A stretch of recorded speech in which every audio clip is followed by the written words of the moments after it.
اللہ تعالیٰ نے اس امت کے ساتھ ایسا داد و دہش کا دروازہ کھولا ہے کہ کوئی امت اس کا تصور نہیں کر سکتی، کہ کسی امت کو زندگی میں جنت کا پرمٹ نہیں ملا۔ یہ وہ امت ہے جن کو زندگی میں، اس امت کے ایک نہیں 1 لاکھ سے زیادہ افراد وہ ہیں جن کو قرآن پرمٹ دے رہا ہے۔ صحابہ وَكُلًّا وَعَدَ اللَّهُ الْحُسْنَى، اے میرے نبی میں نے تیرے تمام صحابہ کے لیے جنت کا وعدہ کر دیا۔ یہ تھا نا اجمالی آیت۔ پھر اس میں سے حدیبیہ والے جنہوں نے صلح حدیبیہ میں آپ کے ہاتھ پر بیعت کی 1400 آدمی، تو کہ لقد رضی اللہ عن المؤمنین اذ یبایعونک تحت الشجرہ، جنہوں نے کیکر کے درخت کے نیچے آپ کے ہاتھ پر بیعت کی تھی، اللہ ان سے راضی ہو گیا۔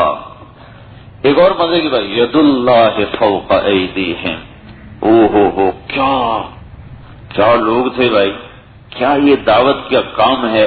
وہ جب حدیبیہ میں خبر اڑی کہ حضرت عثمان شہید کر دیے گئے، آپ نے عثمان رضی اللہ عنہ کو بھیجا کہ مکے والوں سے کہو کہ ہم لڑنے نہیں آئے، عمرہ کرنے آئے، کر کے چلے جائیں گے۔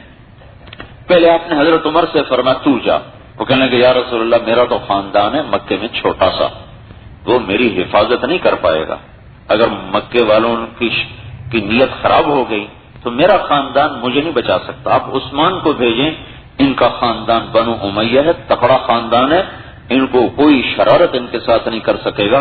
تو آپ نے پھر حضرت عمر کی بجائے حضرت عثمان کو بھیجا۔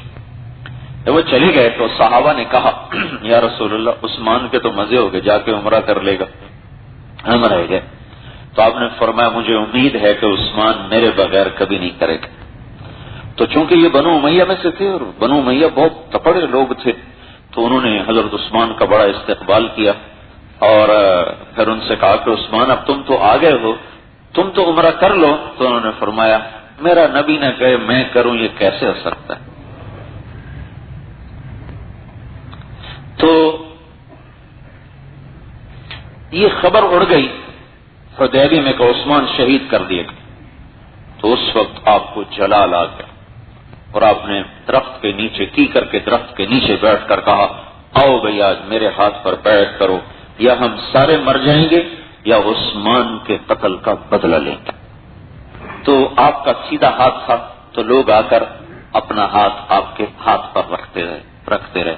تو یہ جو ہاتھ پہ ہاتھ رکھ رہے تھے، اللہ نے کہا ید اللہ فوق ایدیہم، میرے نبی تیرے ہاتھ پر ان کا ہاتھ اور ان کے ہاتھ پر ان کے رب کا ہاتھ ہے، اللہ کا ہاتھ ان کے ہاتھ کے اوپر ہے۔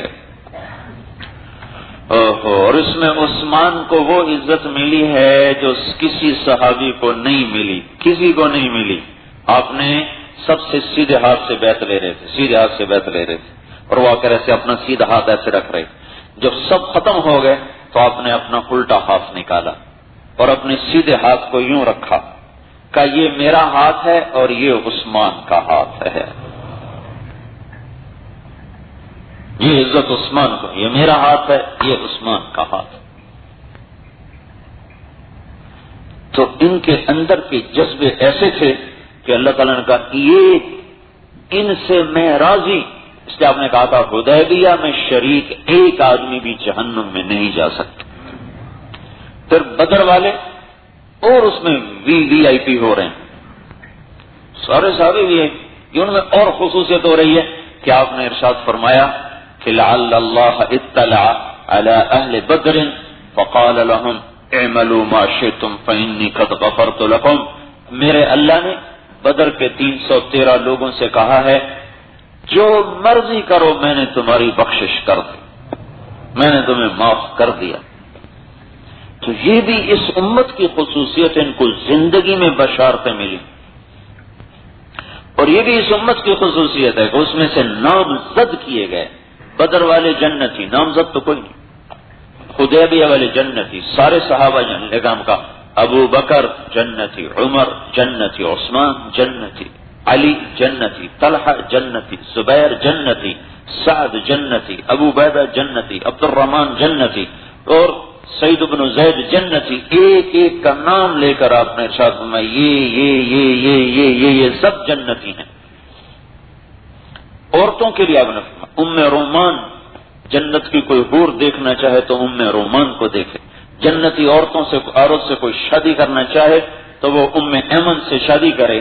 یہ اللہ تبارک و تعالی کے نبی نے اس امت کی عورتوں کو بھی ایسے بشارتیں سنائیں، مردوں کو بھی ایسی بشارتیں سنائیں کہ جو کسی کے ساتھ بھی یہ نہیں ہوا جو اس امت کے ساتھ ہوا ہے، اور اس میں جو نمایاں چیز ہے وہ یہی ہے کہ یہ اللہ کے پیغام کو لے کر دنیا میں پھرتے۔